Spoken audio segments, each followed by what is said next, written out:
आज हम आपको विजया एकादशी की कथा और पूजा विधि और व्रत का समय बताने जा रहे हैं। 23 फरवरी से एकादशी के नियमों का पालन करें और 24 फरवरी को व्रत करें और 25 फरवरी को व्रत का पारण किया जाएगा। 25 फरवरी व्रत का पारण सुबह 6:50 से सुबह 9:08 तक है। विजया एकादशी की कथा। धर्मराज युधिष्ठिर बोले कि हे जनार्दन, फाल्गुन मास के कृष्ण पक्ष की एकादशी का क्या नाम है तथा उसकी क्या विधि है, सो सब कृपा करके कहिए। श्री कृष्ण भगवान बोले कि राजराजेश्वर, फाल्गुन मास के कृष्ण पक्ष की एकादशी का नाम विजय है। उसके व्रत के प्रभाव से मनुष्य को विजय प्राप्त होती है। यह सब व्रतों में उत्तम व्रत कहा जाता है। इस विजय एकादशी महात्म्य के श्रवण का पठन से समस्त पापों का नाश हो जाता है। एक समय देव ऋषि नारद जी जगत पिता ब्रह्मा जी से पूछने लगे कि ब्रह्मा जी, आप मुझे फाल्गुन मास के कृष्ण पक्ष की विजय नामक एकादशी व्रत विधान से बतलाइए। ब्रह्मा जी बोले कि हे नारद, विजय एकादशी व्रत प्राचीन तथा नवीन पापों का नाश करने वाला है।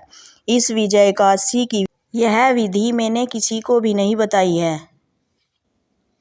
त्रेता युग में मर्यादा पुरुषोत्तम रामचंद्र जी को जब 14 साल के लिए वनवास हो गया था, तब वह श्री लक्ष्मण जी तथा माता जानकी जी के साथ पंचवटी में रहने लगे।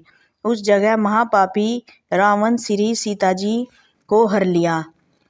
इस दुख में समाचार से श्री राम जी तथा लक्ष्मण जी अत्यंत दुखी हुए और श्री सीता जी की खोज में चल दिए। घूमते घूमते वे मरणासन जटायु के समीप जा पहुँचे। जटायु भी अपनी संपूर्ण कथा सुनाकर स्वर्ग सिधार गए। फिर उनकी सुग्रीव के साथ मित्रता हो गई और बाली का वध किया। श्री हनुमान जी ने लंका में जाकर श्री सीता जी का पता लगाया और श्री रामचंद्र जी तथा सुग्रीव की मित्रता का वर्णन किया। वहां से लौटकर हनुमान जी रामचंद्र जी के पास आए और सब समाचार कहे। श्री रामचंद्र जी ने सुग्रीव की सम्मति से वानर भालुओं की सेना से लंका पर चढ़ाई कर दी। जब श्री रामचंद्र जी समुद्र के किनारे पहुंच गए, तब उन्होंने महान अगाध मगरमच्छ से युक्त समुद्र को देखकर श्री लक्ष्मण जी से कहा, हे लक्ष्मण, इस महान गंभीर मगरमच्छ से युक्त समुद्र को हम किस प्रकार पार होंगे। श्री लक्ष्मण जी बोले, हे राम जी, आप आदि पुरुष और पुरायण पुरुषोत्तम हैं। यहाँ से लगभग आधा योजन दूर कुमारी द्वीप में लकदा नामक मुनि रहते हैं। उन्होंने अनेकों ब्राह्मणों के दर्शन किए। आप उनसे इसका उपाय पूछिए। लक्ष्मण जी के कहने से श्री रामचंद्र जी वकदाल्याभ्य ऋषि के समीप गए और उनको प्रणाम किया तथा बैठ गए।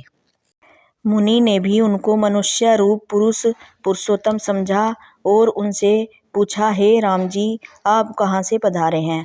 श्री राम जी बोले कि हे महर्षि, मैं अपनी सेना सहित यहाँ आया हूँ और राक्षसों पर विजय पाने लंका जा रहा हूँ।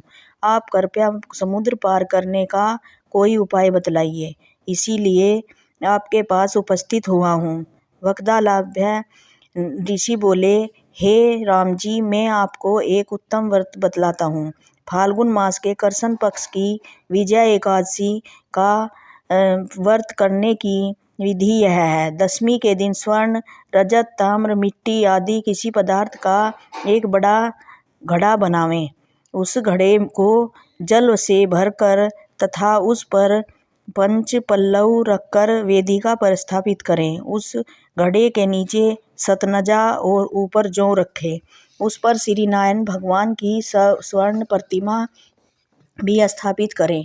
एकादशी के दिन स्नान आदि नित्य कर्म समाप्त करके धूप, दीप, नैवेद्य, नारियल आदि से भगवान की पूजा करें।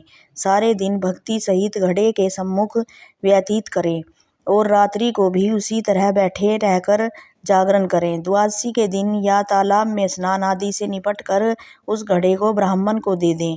हे राम, यदि तुम इस व्रत को सेनापतियों सहित करोगे तो अवश्य ही विजय आपकी होगी। श्री रामचंद्र जी ने मुनि की आज्ञा से विधान पूर्वक विजय एकादशी का व्रत किया और इसके प्रभाव से दैत्यों के ऊपर विजयी हुई।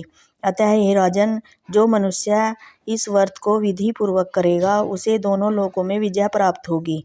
श्री ब्रह्मा जी ने नारद जी से कहा था कि पुत्र, जो इस व्रत के महात्म्य को सुनाता है वह वाजपेय यज्ञ के फल को प्राप्त करता है। बोलो भगवान।